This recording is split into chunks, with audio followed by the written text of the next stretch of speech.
We start again on Kuf Lamed Zayin, on the second section of Kuf Lamed Zayin.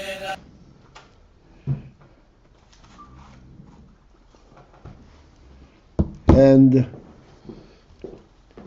in general, we are engaged in understanding the principle of oir and moir.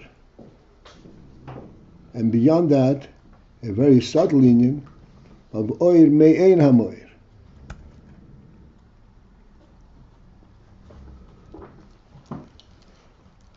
And this is in contrast to shefa. We had a long discussion about shefa. Shefa means where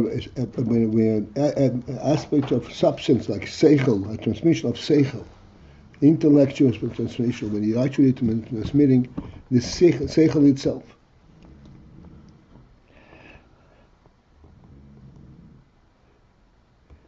Which is accomplished by engaging and so forth, and preparing it and transmitting it in a manner that it means something to the recipient. Then there is a different relationship totally. It's called oir and moir. Moir means, or etzem. And etzem emanates oir. And this oir reaches in far distances, and it has its effect. And in that respect, in that situation, there is no preoccupation or engagement on the part of the etzem to produce the oir, or upon the oir to illuminate the recipient and to have an effect. It is all what's called effortless and automatic. The only way to translate it. So to understand this, of course, we need a mashal. What are we talking about? And the mashal for that, the first mashal for that was the sun and its light.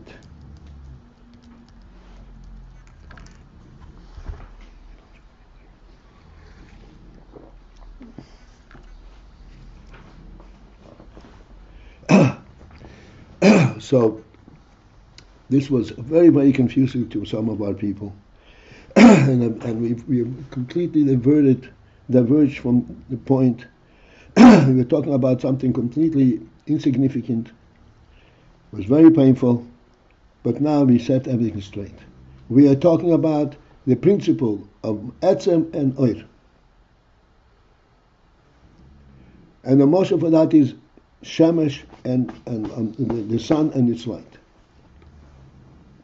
The shemesh is the etzem. Again, the word etzem means the essence.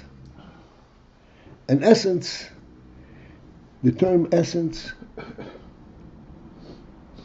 is to express an entity that whatever it is what it is through and through, and what it is and what it has is from its own resource. It is not something that is supplied from outside. The Timshat an essence. And as I pointed out, that on the worldly arena, on the worldly level, there is no such thing. Clearly, if there is an essence, it is a divine creation. You cannot construct an essence using worldly resources. You cannot make a table that will not be breakable, that will not be identified by its parts. You cannot make a table that the water of the table should float in the right place, in the right height, without any physical support. Its essential purpose is to float in front of the person so you can use the board. Can you make an essence that this is exactly what's going to happen? Impossible.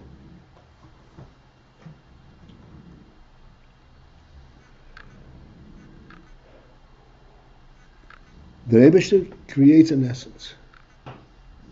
As illustrated, on the lower level, the sun, on the higher level, as we first coming, we try to, is an nefesh, is a life itself. On the lower level, it's the sun. It's a lower level, not in terms of the essence aspect, but in terms of what it accomplishes. The sun is a physical body. And its essence is light, brightness. The brightness in the sun is an essential level of brightness. This is how it was created, to be bright. Not to be something else to create brightness, but to be bright per se.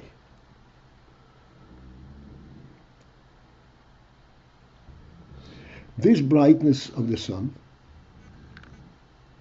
brings along with it the oir.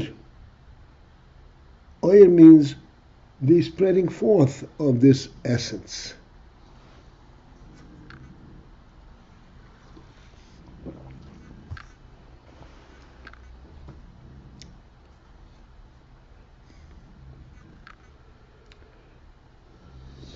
The oil itself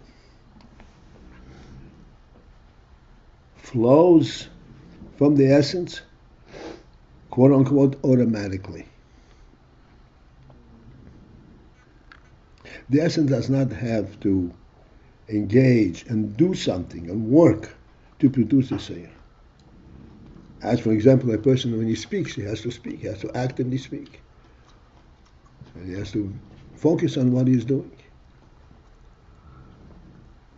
The sun does not have that requirement at all. Oil emanates from the sun by simply representing the presence of the sun. Period. The presence of the sun produces oil. How? The answer is because the sun is an essence of oil, of brightness. An essence, the principle of an essence is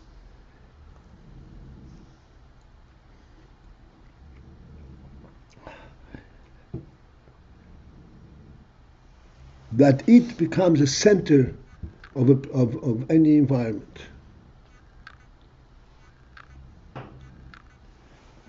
And it affects its environment by its very reality.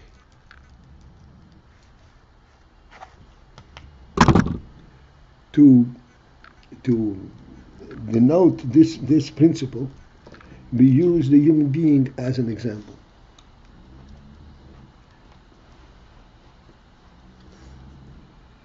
The human being is not an essence in this same sense.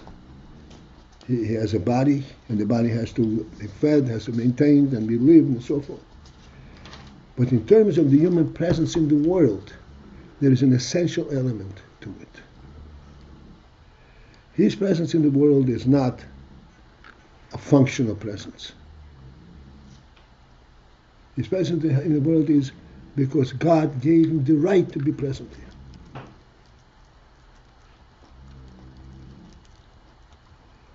As we call it from the Pasuk and so forth, to the extent that he can actually own pieces of the world.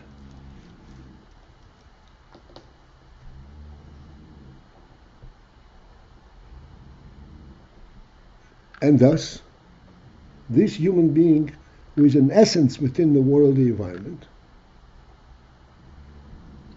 has an automatic effect on the world.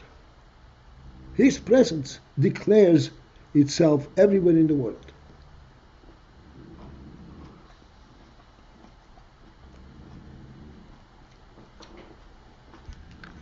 And we discussed this quite extensively and quite repetitively. The point is that the essence, just like the human being, the human being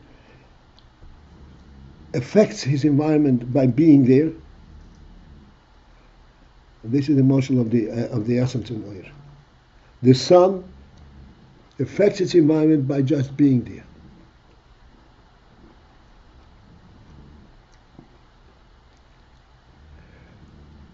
And then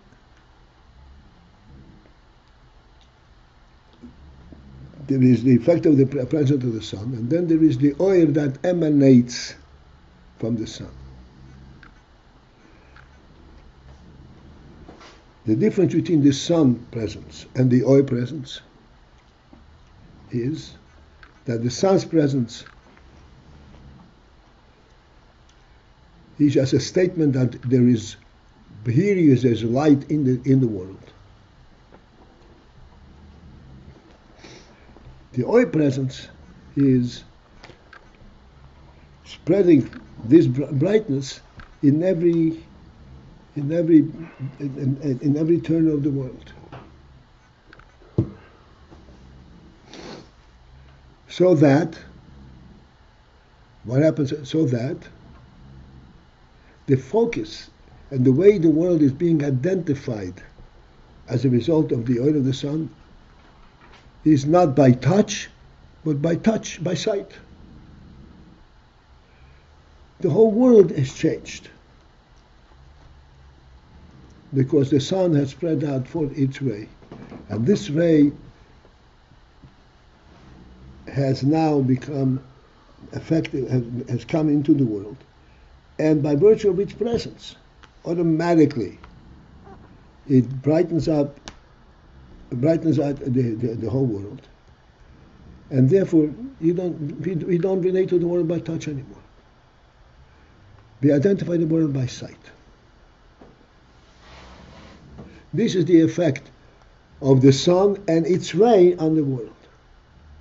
And all that takes place, quote unquote, automatically, effortlessly.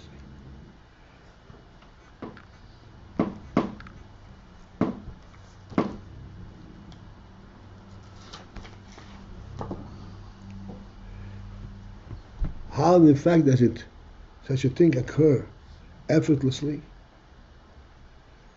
Again, we have to go back to the source, because you have an essence. And the effect of an essence is it transforms its environment into what it is. Just as in the case of the human being. The presence of the human being transforms the environment where he is into his reality.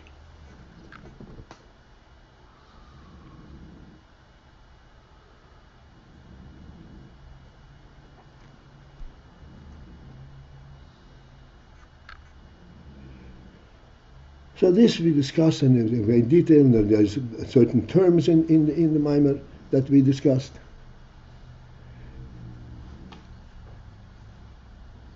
This is the first moshel. Again, moshel at the lowest level that we can find of the principle of etzem and oyer.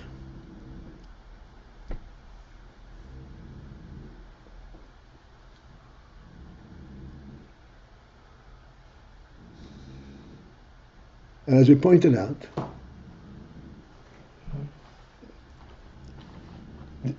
these presentations are always preceded in Chassidus by the word vihine. Vihine means behold,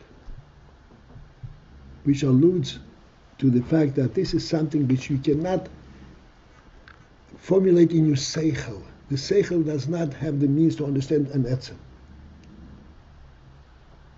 The seichel has the means to bring you close to it and let you look at it and see it and observe it. Look at this. This is not the usual thing that you're dealing with. And you, as a human being, because you have a seichel, because you have a neshama, as we're going to see, you're able to relate to this. And this is what I want you to relate to. But wait a second, the world is not consistent of that. Yes, true. But you, as a human being, should recognize this. This is exactly what we're learning about. That you should recognize something which is superior than that's the physical world. Whereby, as a result of that, of course, our purpose is not for you to understand the sun, but as a result of that, you begin to understand the neshama, the nefesh. As a result of that, you get to relate to God Himself. This is what it's about. But in order to bring you from your worldly orientation to these lofty arenas, domains, you have to have muscle from your own experience. To show you in your experience that there is something there that does not fit into the model that you identify the world with. Something very special, very unique about this. And this uniqueness is what we want you to understand. I'd like you to understand. In order for us to go to the next stage, to that which is really super worldly.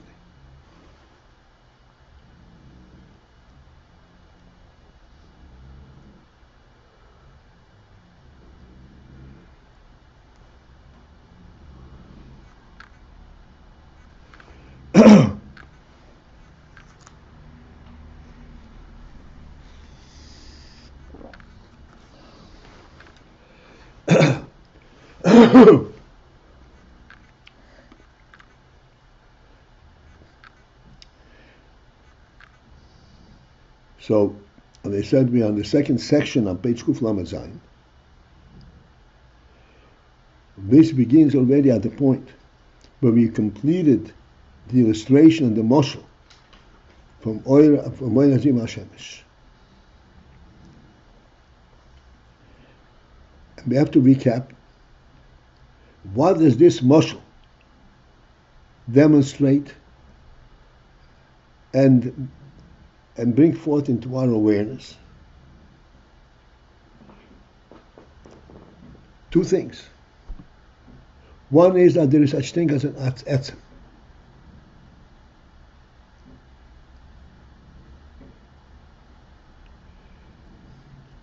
Something that is through and through a certain quality. And that quality is not just a physical quality. We have a rock that is a rock through and through. But it doesn't stand for anything. The sun is behiri. The sun brings to the world its quality. It makes it screams to the world, look at me.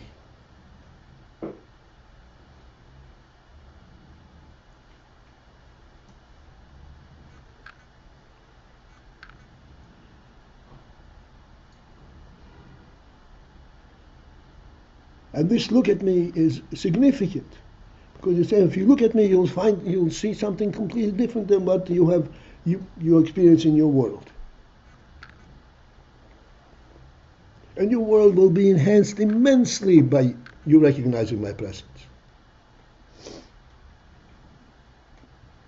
You will see in your world qualities that you never dreamt the world contains them, such as beauty, glory, essential values.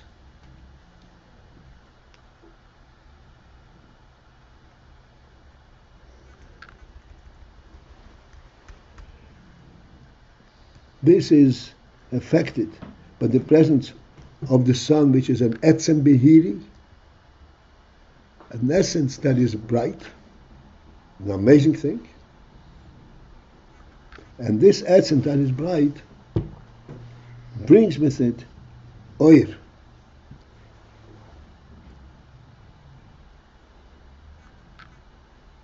And the meaning of the oir is to spread its goodness, its glory, across the entire existence. to bring the phenomenon of Behirius, of sun, into to the world under the worldly level.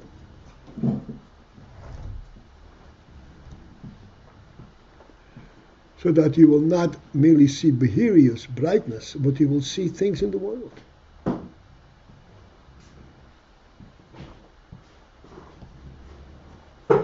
And you will relate to things in the world by sight rather than by touch. A completely different reality.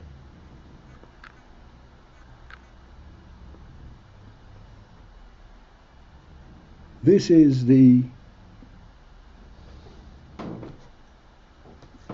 as I said, the first step, the first muscle of an etzem, an oir. And all this, the oir affects the world, illuminates the world, and so forth, all effortlessly, just by its presence. By its presence, it illuminates the world. In fact, in other words, how does that occur? It shows that in the world there is another dimension than touch.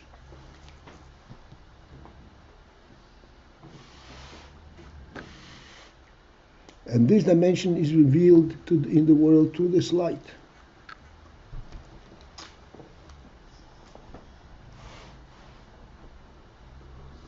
And that brings the world to a different category, a different level completely.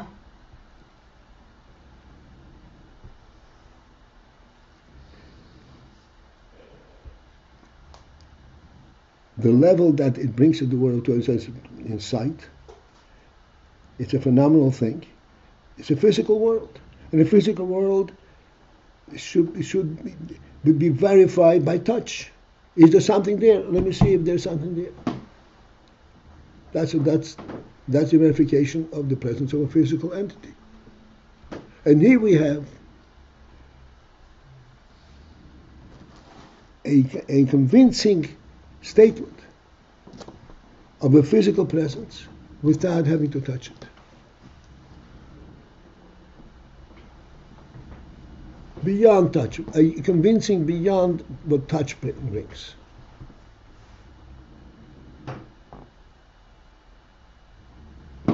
Let's examine this for a moment.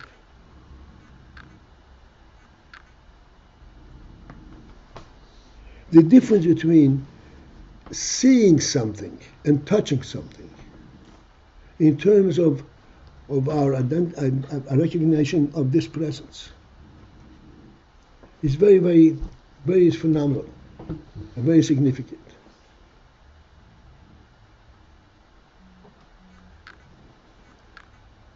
In a couple of minutes I can elaborate on this because this is not new here.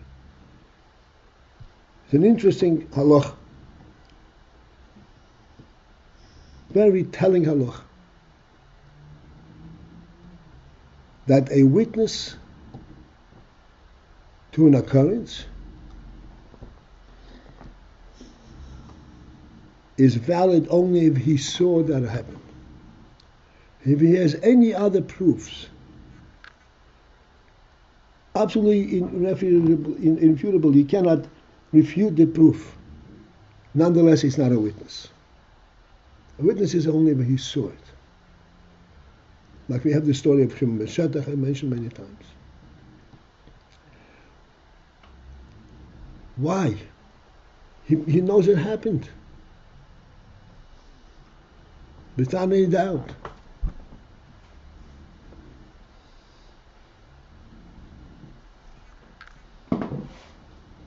There's something unique that occurs through sight that is superior to that which you get to touch.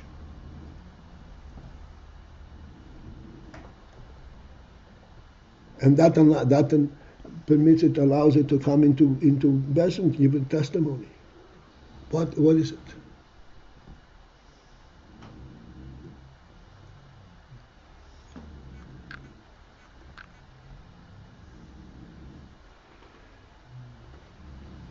So before we go then, let me just say vihine. Let's focus in and see how we can see the difference between touch, between verification to touch and verification to sight. I'm going to put words to this. Hopefully, you'll be able to relate to it.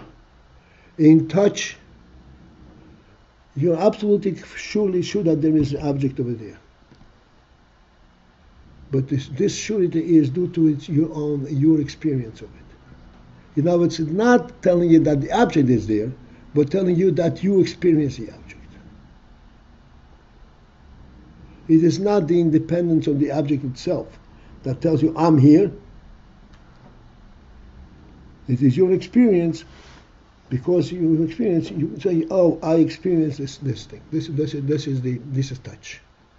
The testimony of touch is, I experienced this. The testimony of sight is in a different category. Sight is when the object screams to you, I am here. You see me not because you experience it, but because I'm here. A different dimension totally.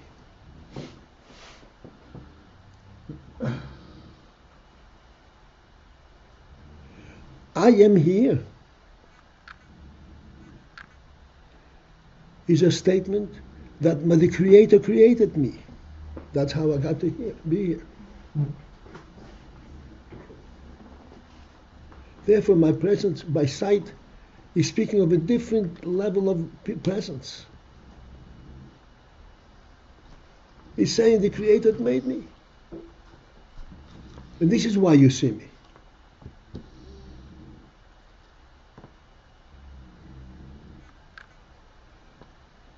This is oil.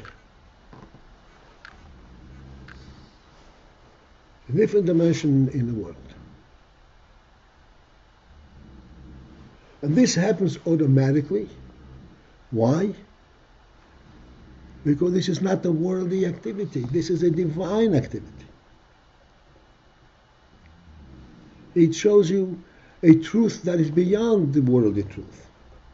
It shows you a divine truth in the world.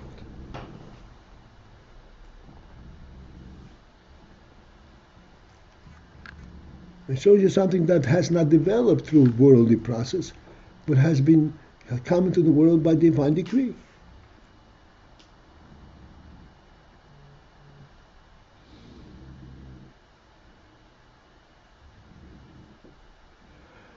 And this knowledge, this awareness of this presence, really attests to a completely different, to a true presence in the world.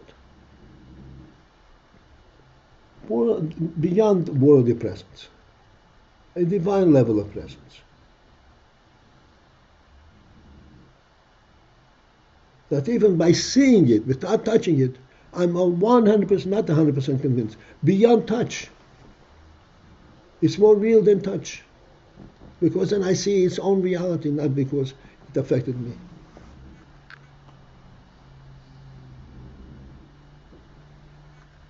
This is Oyer, and this is the mashal of Oyer HaShemesh. And this is why it's automatic, because it has to show the truth itself. It cannot just convince you of it.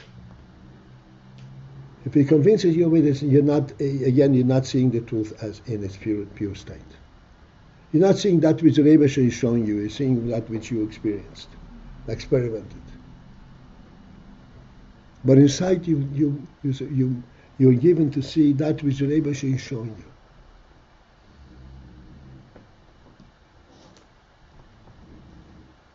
you. That's why it has to be automatic. It's not the sun showing it to you, the oil and the light. It's the reality itself showing it to you.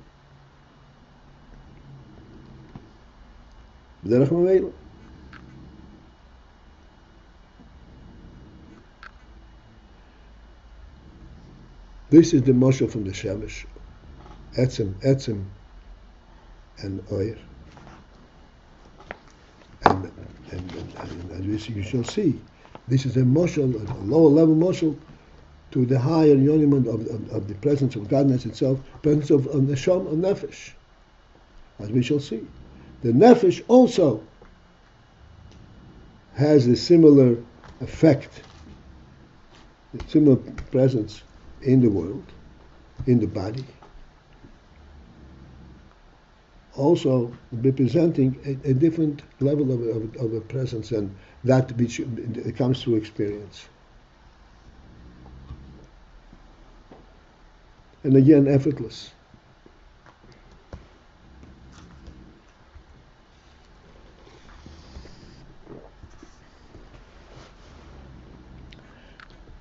Okay, so I hope that they have crossed this hurdle, and I can go continue with the next section. Great section. All right, with Yom Tov.